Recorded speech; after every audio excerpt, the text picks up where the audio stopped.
held as a store of value. It was meant to be used as a transaction tool, peer-to-peer electronic Then they cash. shouldn't have made the supply fixed.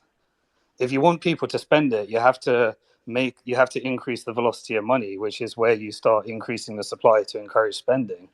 If you want fixed supply and you want hard money, then people are going to always naturally gravitate towards saving hard money and spending money that they think is going to go down in value. Like you're never going to buck that trend. So like I think that you guys are basically agreeing with each other, but you don't want to. So you're just getting like snippy. We're talking about the world's best performing asset that's ever existed in the history of mankind. Ethereum's up 300,000%. Bitcoin's up 700 million%. Even my coin's up 60,000%. Everyone here got rich except the guys that just bought the top in the last year and a half. So by and large, the vast majority of people that bought during the majority of these coins' existence are up massively. So unless they traded, the investors that got through the 4-year cycle have always won.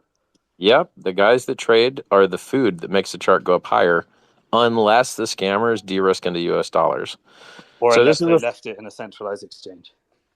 Yeah, but even then, as long as it didn't actually exit to fiat, it pumps all the market cap still. So there's this weird mechanic in crypto where if people scam and I have a perfect example for guys. You guys are going to love this. The U.S. government just seized $1 billion from the Silk Road hacker that is just brand new, just came out a few days ago. Guess what? He just sat on the 50,000 Bitcoin. He didn't spend them. So if a hacker comes along and sucks up $1 billion of your stuff and never sells it, similar to Satoshi, it just pumps the market caps and it never hurts the price. So, a lot of these centralized coins like ERC20s, like BNB, for instance, you go look at the ownership cap table and it's like the top 100 addresses own 90% of the coins. And it doesn't matter what ERC20 you pick, but BNB's made all-time highs versus Bitcoin consistently. BNB has been a better performing asset than Bitcoin. Well, lol, that's pretty interesting, right? So now look, there's the counterparty risk there, like they're doing a burn, they might not burn anymore, all this different stuff. But like my point is that centralized ownership is very often amazing for price performance, but people confuse it with centralized network, which is bad for censorship resistance. And so for price pump, you prefer centralized ownership. What's the least centralized ownership coin in crypto? Bitcoin. And what's the least gains in crypto? I don't know, Bitcoin, only 3x'd in 5 years. Well, that sucks. Yeah, you've got to add an element of risk adjusted to everything. Sure, 100%, sure. But look, when stuff like, so my point is, this is the best performing asset class that's ever existed. It has nearly 100% uptime. You're getting free airdrops out the yin yang. Pulsechain is going to give you a free copy of everything on the Ethereum network. And we got 10 or 20, well, I don't know, maybe 10 airdrops during the last bull run. Where else in the real world do you get actual free money? You don't. The real world does not have free money on offer. But in crypto, I swear to God, there's actual real free money. It's wild. It's like insane. How lucky are we?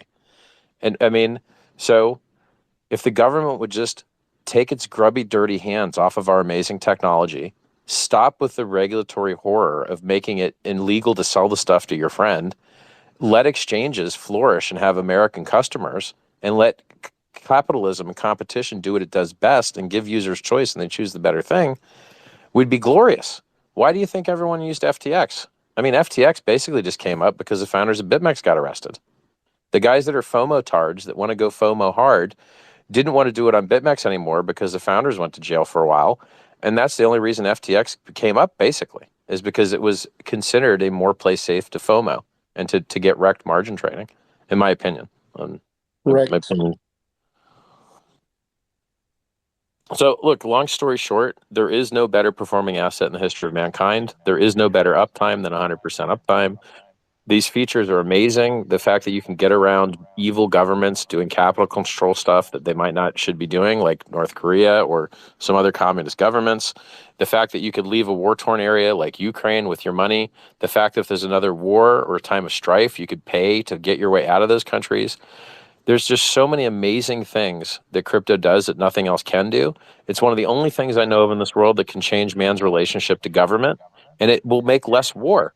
The government goes to Richard, war. I wouldn't, Piotr, I'd let you continue. I think you'll agree with me. I just wouldn't put all governments, or put government in general, in just in a basket of being evil. Like, we had regulators come on, we had the ex White House chief of staff, and he understood crypto. He supported decentralization and self-custody. So I think there's flaws in the current centralized world, but I don't know if even that crypto itself is still an experiment, in my opinion. If you've got a Richard will- grandma, they're stealing your grandma's money every single day. The government prints away the value of your grandma's money that she worked her whole life to save every single day. If you're a crippled person, or you're on fixed income, or you're on a pension, your life is totally ruined by the inflation of these guys printing away the value of all your money every single day. They're violating the rights of the citizens. They're violating their right to free speech. Hey, guess what, guys? Here's something that, I'm a little bit pissed off about. I hear Hex influencers are getting subpoenas for promoting Hex. That really upsets me a lot, because Hex isn't a fucking security. It's truly 100% decentralized and launched totally complete and is uneditable and unchangeable. Period. So Richard, I've got a question for you then. I think, again, I agree with a fair amount of what you said, and it's actually, I really enjoyed the exchange between you and Simon. And, as I say, I think we've got, 16,000 people in here. I'm going to represent probably a proportion of them, which is, I'm a novice in this. I have very little, in this industry.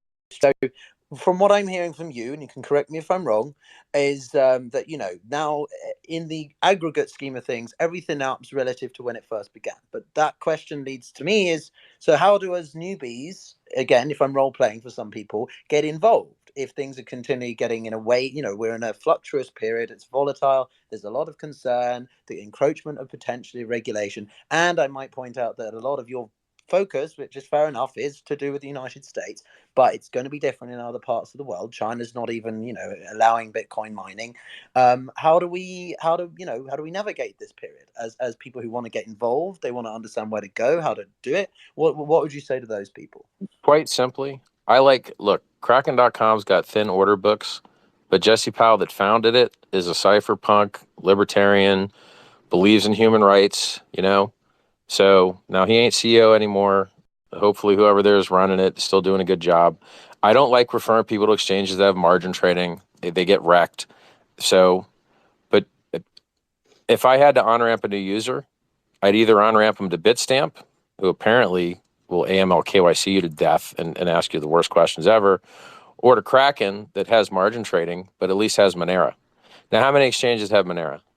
Almost none of them. Why? Because they're cowards. But Kraken has Monero because Kraken cares more about your ability to be anonymous, your ability to have privacy, your human rights. Privacy is a human right, and you should never feel bad about using it. And anyone that would take it from you, ask them for their email password.